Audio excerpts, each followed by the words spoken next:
ওই কবরে যখন মানুষকে রাখানো হবে, ভাই আমার, বন্ধুরে আমার, তার আগে একটি ছোট্ট একটা হাদিস বলি।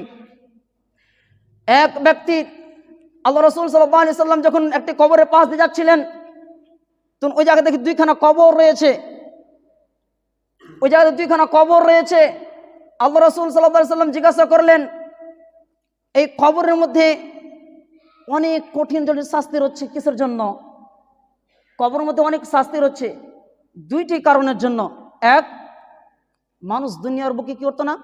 পেশাব করতো, তার ছিটকানি থেকে তিনি বাঁচত না। পেশাব করতো, তার ছিটকানি থেকে সে বাঁচত না, তার কারণে একটি মানুষের কবরে আযাব হচ্ছে। আরেকটি কবরে আযাব হচ্ছে কিসের জন্য? মানুষ দুনিয়ার বুকে চুগলখড়ি করত। লা ইয়াদখুলুল জান্নাত কাত্তাব, চুগলখড়ি কখনোই জান্নাত যাবে না।